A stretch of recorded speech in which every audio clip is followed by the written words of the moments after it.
Hi, this is Peter Godinez, your ambassador with K80Y TV.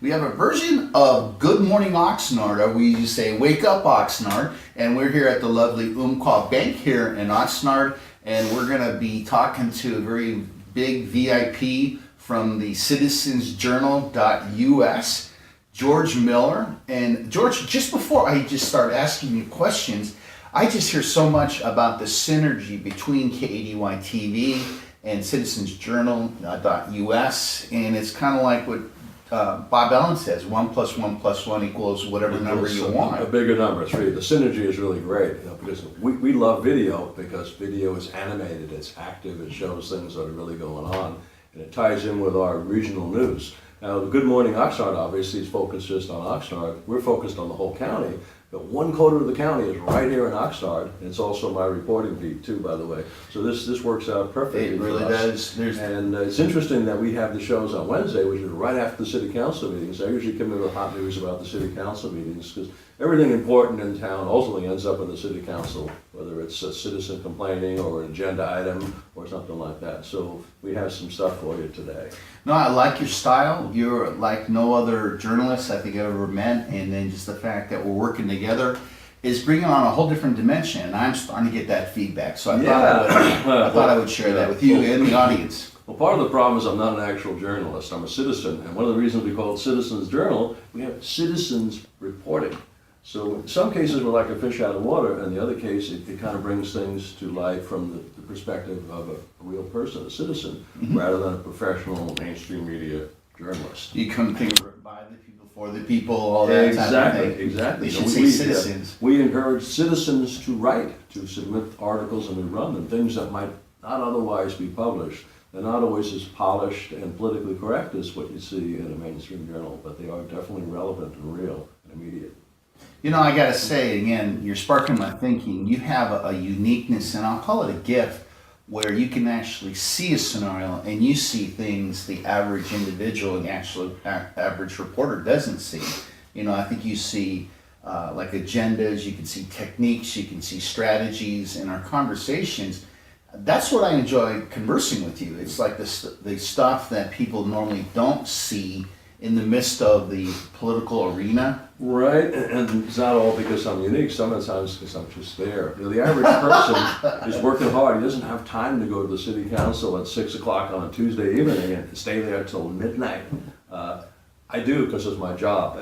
Frankly, if I had my druthers, I wouldn't be there. He's just also humble too, but who is it? Woody Allen says that 90% of success is just showing up. Right. I wish that was the case for me. You know, sometimes I show up and they say get out, so you know it's that 10% I'm worried about. But you know, getting right into the items that we talk about, we just finished an election. Last night was the board meeting at Oxnard, and there's so many different things that took place, the Veterans Memorial. But hey, what do you want to start? Okay, well, alphabetically, let's touch the election. The election is not over yet, by the way. It's not over. There are some very close races right now. Right here in Oxnard, for instance, there's a neck-and-neck race going on for the city council between the incumbent Bert Perillo, who was elected in a special election only a year ago, and Steve Huber. Steve is the formal director of surface naval warfare at Naval Base Ventura County. So he's not just some guy off the street.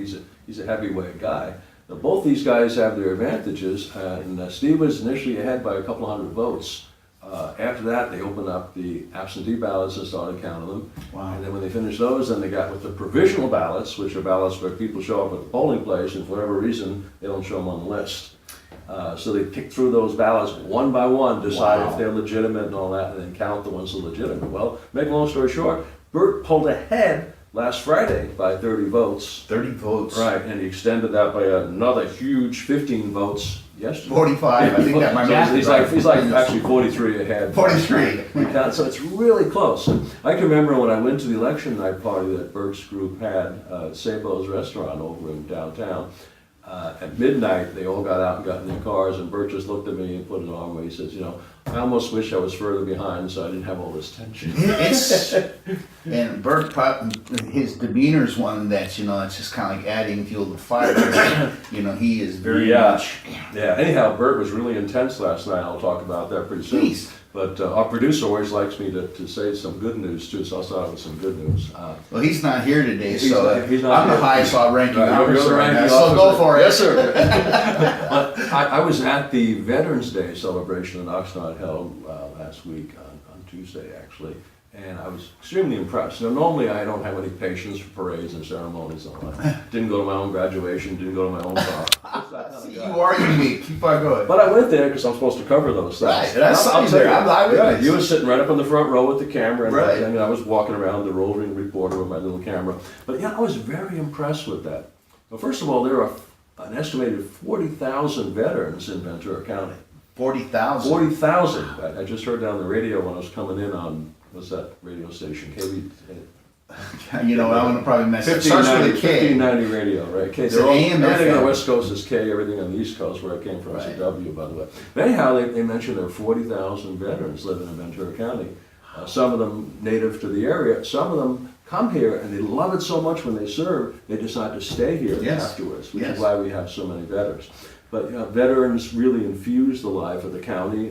Veterans are very good employees to hire, Yes. by the way. Yes. As they mentioned on the radio show, they know how to show up on time and obey orders. Those are two things a lot of people don't have. Basic skills are real Basic important. skills are really important. So I always hired veterans myself Yeah. when I was in business. And in general, I had better results with veterans than I did non-veterans on the average. But anyhow, the celebration was great. One thing they introduced last year was to have a march from City Hall to Plaza Park, where the event is usually held. And the march turned into a parade. It wasn't a big parade, but it was Very spirited, yeah. for a city of 200,000, you expect something bigger. This was the first year. For the first year, it was pretty Yeah. darn good. I It was thought very so. impressive. They had a very nice flag raising ceremony at City Hall. Mayor Flynn did the honors, had some dignitaries. But the real action was when we got over to Plaza Park, because we had a dais full of veterans, some of them as old as 94 years old. Yes, and I had the privilege of actually sitting in the middle of these people, these World War II veterans, and I think the statistics nationwide is we're losing.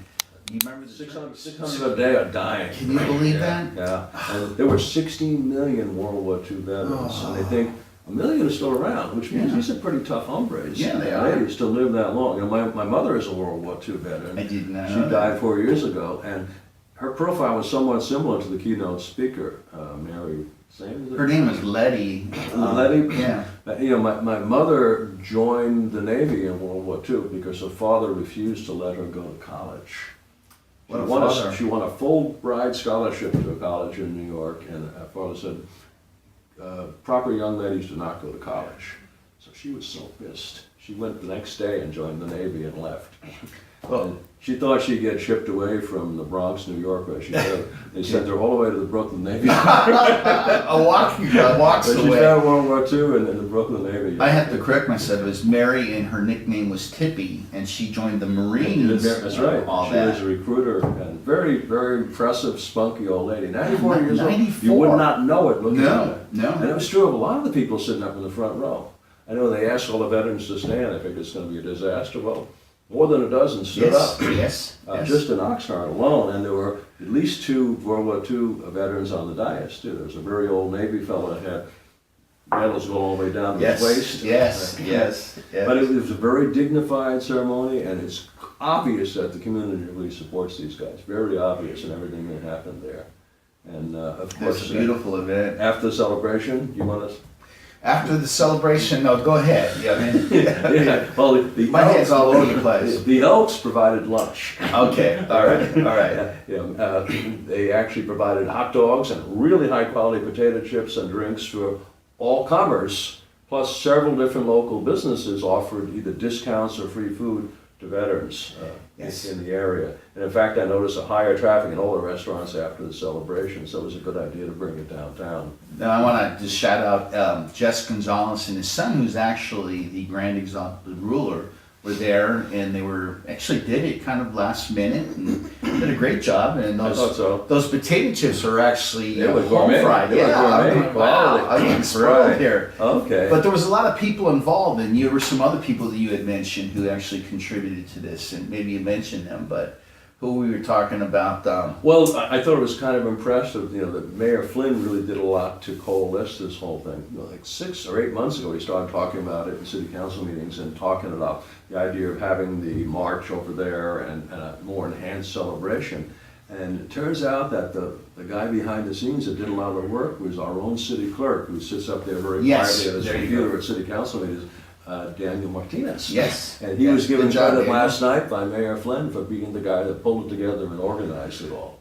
That's amazing. I think people in the city ranks are actually stepping up to their position. I don't know if it's Oh, the yeah. election or the spirit of Veterans Day, but that's what I saw. And then we actually have it on video, and if you want to watch it, it's on our website, KADY TV, and I think we have a .net or .com?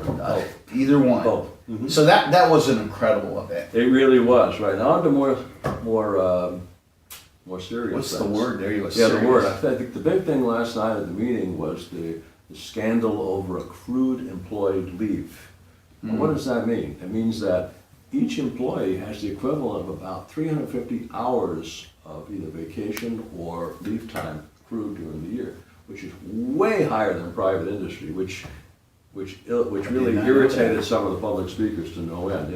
There's pros and cons of working for the government. The pro is that working for the government is not always that much fun, and in the past the salaries weren't that high, but they are now. But the benefits for the public sector have always been better than the private sector. Right? Now, what's happened is they've kind of, with a wink and a nod, they've allowed employees to not take the vacation and then take the cash later on. And some employees have accrued amounts of that way beyond the allowed maximums per union contracts and city regulations, to the tune of $2.5 million. Now the question is, how was this allowed to proceed for so long? How did every single level of the city management fail to do anything about it, and basically, with a wink and a nod, let it happen?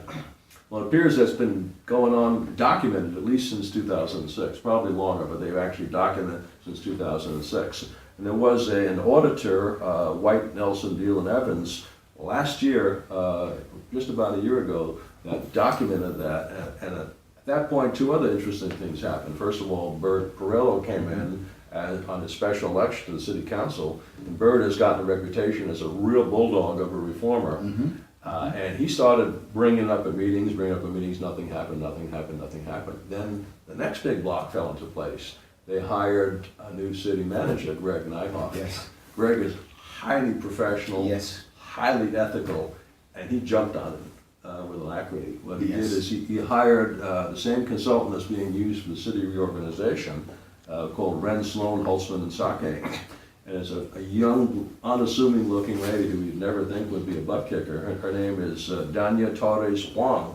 She is running the investigation, and she's very confident. She is Yeah. a really tough attorney. She's also a former HR manager, so she's worked in all the different Wow. jobs that you need for someone Wow. to understand what's going on. And she's running this she made a presentation last night with one of her associates, whose name unfortunately I could not get, but I'll get Okay. that later on. And they explained the whole thing.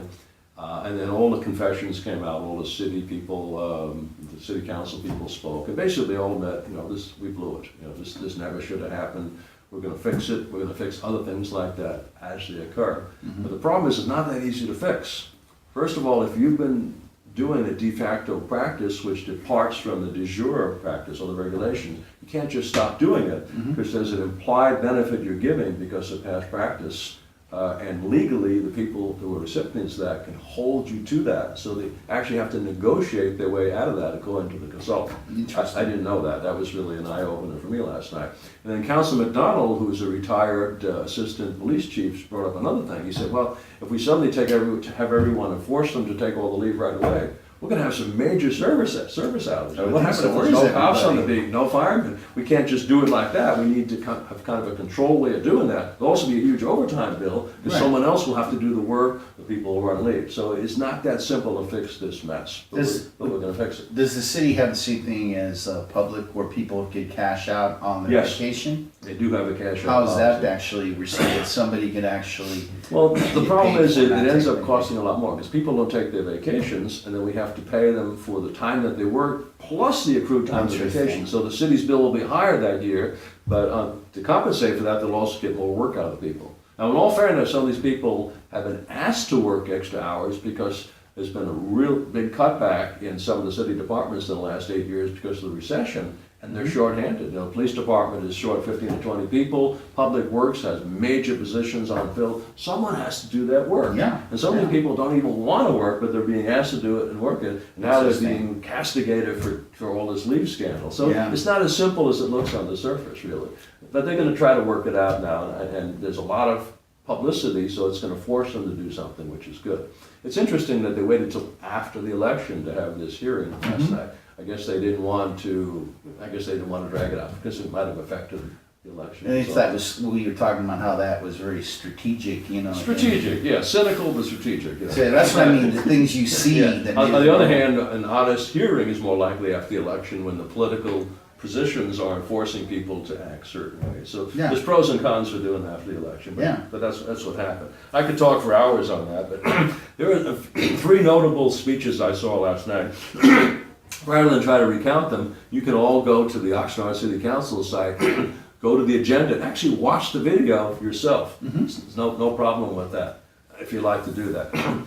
So the next item I want to talk about is the Channel Islands Harbor Management.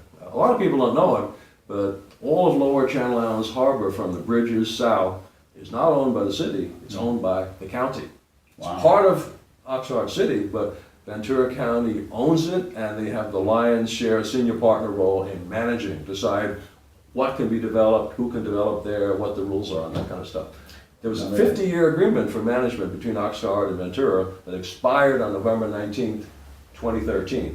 And at that time, we did a 1-year extension because they didn't have another agreement in place, so negotiated. Evidently, a year wasn't enough, because last night they went back for another 4 months to do that.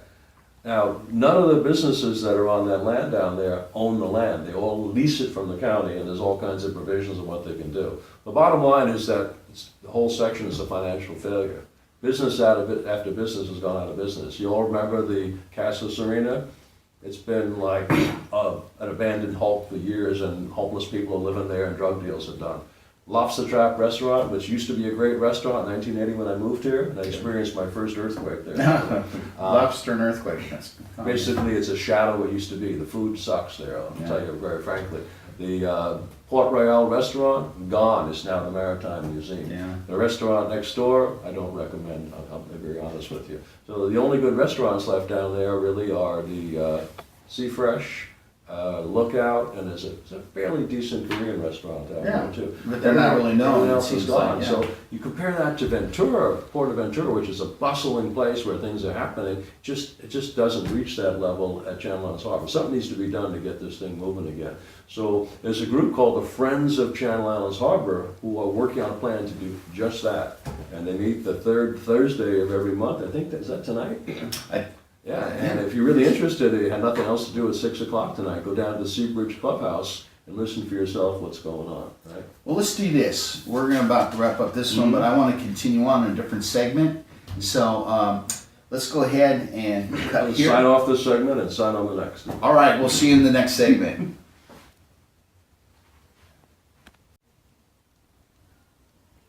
Hi, this is Peter Godinez, your best with KDY TV, and what we're doing here is just continuing on with our interview with George Miller of CitizenJournal.us, and we had some other important subjects. So, George, what was the next subject you were going to be talking Well, about? I was mentioning to you earlier, we were chatting that just for different reasons, I've managed to be reporting on the police department more than I thought I would when we started Citizens Journal. It's not because we had any special desire to, it's just that different issues arose to get us into that. One of the first ones is, I guess it was back around a few months ago, increased gang activity caused the mayor to agendize the police, I'm trying to remember, the gang injunctions. Right. Gang injunctions were used very successfully starting around 2008 to try to get gangs off the street and identify certain characteristics of people who were known felons and actually forbid them from congregating, forbid them from doing certain things. And at the time, a representative of the gangs took it to court and won and got the injunctions struck down. So the DA's office went back and rewrote the injunctions, put them into effect again. But they were kind of not being used as much the last few years. And because of early prison releases and things like that, our gang activity started to go up again in the streets. So they started to reemphasize that. So around that time, we decided to write an article on Oxnard Police Department and DA's office gang enforcement, and it turned out to be the best read article we've ever had since we started Citizens Journal. People are very interested in this thing. And that led to discussion about police use of force. A lot of that was linked to the killing of Alfonso Limon, who was unjustly killed, not deliberately, but it brought up a lot of discussion about violence in the community and the police's reaction to it. We also wrote an article on that. And all those are available on citizensjournal.us. But during all that discussion, some of the protest organizations, particularly Colectivo Todo Poder al Pueblo, and also the Sons of Liberty are two groups that were protesting against certain things they thought were unjust, and they settled upon the DUI checkpoints, which happen every month in Oxnard. And those checkpoints, by the way, are financed by the National Highway Safety Institute. The money comes from the federal government, is dispensed by the state, and is used by the communities. Did not know that. And the DUI enforcement has three different components. First of all, they have what are called saturation patrols, where they just get more motorcycles out in the street at different times and places, more likely to find DUI folks. And the second is called DUI checkpoints, where they actually have an organized roadblock and they stop people, just kind of like a military occupation. And if they don't like what they see, they get them out of their cars, either because the people don't have licenses that are valid or suspended, or they're drunk or on drugs. So all the protests and all that resulted in some articles in in Citizens Journal, and then the police invited me to actually come and witness a DUI checkpoint myself. So last Friday I showed up at their briefing at 8 p.m. and there were 32 people at the briefing, more people than I expected. They took us through what they do and what they're trying to accomplish and go through the logistics. And then they dismissed the rank and file, and the police leadership sat there and they made each one repeat back the parameters of the stop to make sure everyone understood what the orders are, so they're all coordinated. They pass out sheets with the call signs and everything of responsibilities. It's organized like a military operation. So then we deployed to the first location, which is at the southbound corner of Saviors and Bard Road, an area which they found has a high propensity to have DUI people driving by. And they set this thing up really fast. I mean, it was 45 minutes from the time we left the briefing till the time this thing was up and running. So they moved across town, got everything set up and running, and at 9:07 p.m. they started checking the first car. In short order, they stopped two cars that had unlicensed drivers. But what's interesting, in the past what they do is they lock up these cars and put them in impound and cost a minimum of $1,000 to get the car out. And over time, they've kind of adjusted that a little bit. Now, if someone else can show up with the ownership of the car, or if the driver can prove that he or she has a license, they'll release the car. So only 3 cars were towed all night, even though more were stopped. I think 18 summonses were given out. 5 people were detained for DUI investigations. 4 were arrested while I witnessed all those different activities. And this was over a how many hour period? This was from 9 p.m. to 2:30 a.m. and then operations continued to about 3 because the last arrestee had to be processed, and I took a picture of her before I left, and that's on the front page of citizensjournal.us if you'd like to read our article about the DUI stop. Because I got so much good material from the leadership there. That particular event was led by Sergeant Brian Woolley, very competent manager, by the way. He ran this thing like a highly orchestrated ballet. When you think about it, there's a lot of things they have to balance. They have to balance operational considerations like manpower, time, equipment. They also have to look at legal considerations, such as the several court rulings. Probably the most notable one is the Ingersoll State Court ruling, and there's a federal Supreme Court ruling that upheld the constitutionality, I put that in quotations, of the DUI stops, but in effect admitted they were unconstitutional, but stated that the public interest permitted the use of the DUI stops anyway. This is an extremely controversial decision. What they did is they tempered those things somewhat. They said you can't just drag people out of cars. You can only take people out of cars if they're showing definite signs of intoxication. You have to publicize it in advance. You have to put up signs so it's obvious that there's a DUI stop. Both those stops were placed in such a way that if you didn't want to go to the DUI stop, you could just turn. For example, at around 12:45 a.m. on Friday night, the Woolley and Victoria DUI stop went into operation. If you were pulling up, you could see the darn thing a mile away because there's these bright lights. If you don't like it, you could just turn on Woolley if you don't want. So the way I figure it, anyone that went to that DUI stop either wanted to be there or was just too stupid or stoned to know that it was there and ran into it. That's the bottom line. But believe it or not, there are such people. People pulled up, and one guy they pulled out of a truck, and he was obviously stoned, and they brought him over to a table and started, and say, have you been drinking? No. Have you been smoking drugs? Yeah. And they pulled out a pipe and some marijuana that had a lot of heavy oil, which means it's pretty strong stuff. They put him through the test and all that, and he couldn't do the test. Now, a civil libertarian, Bruce Boyer from Sons of Liberty, pointed out to me, he says, hell, there is no test that can measure intoxication of drugs. It can only be done by symptoms. You can detect the presence of marijuana, but not with a breath test, only with a blood test, which can't be done on site. So they would have to be brought into the crime lab or the police station and administered a test to do that. However, they can objectively measure the alcohol saturation level. The state law says that 0.08% or more alcohol level in your blood makes you legally drunk. And they do that test with a field test kit, which is certified to hold up in court. In the past, they could do a field test, which then had to be backed up by another test back at the police station. That's not true anymore. The units in place, there are 18 of them in Oxnard Police Department, are evidentiary quality, which means they can be used for court evidence. They are calibrated weekly, and each test is done twice, and the results have to be within 0.01% of the previous one. Anyhow, the vast majority of people either would just wave through, or a police officer would go up very briefly and kind of stick his head into the car to smell for booze, and just see if people had good reactions. And out of the 5 people removed from cars, only 1 was determined to be okay. And the reason for that is that she was the designated driver, and the officer smelled the alcohol from the passenger. So they were detained unnecessarily, but not deliberately. Basically, if they see someone that maybe had 1 drink and is doing okay, they don't hassle those people. They only look for people that are really in danger.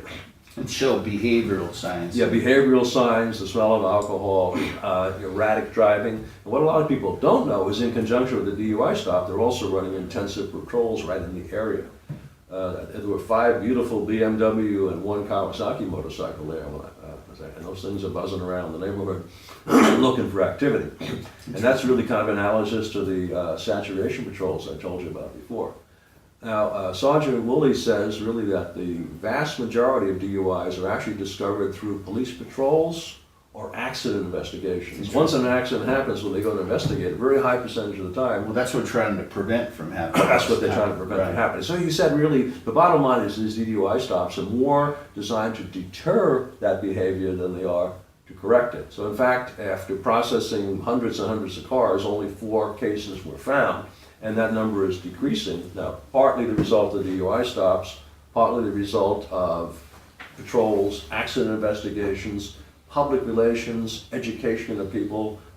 There's a private group, MAD, Mothers Against Drunk Drivers, that's done a national campaign for many years to try to alert people to the dangers of drunk driving.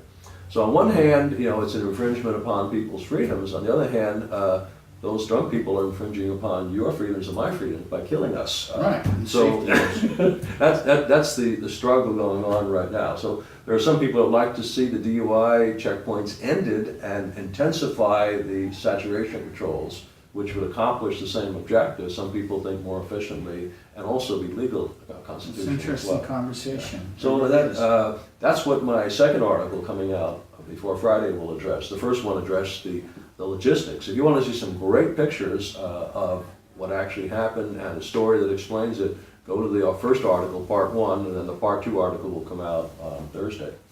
That's an interesting conversation. And I think we've covered a lot of stuff right now. And so at this point, why don't we say they live happily ever after with George Miller? We'll see, right? Yeah, and we hope. That's all we have. So this is Peter Godinez, your ambassador, with the very wise and very informative George Miller from Citizen Journal US. Until next time.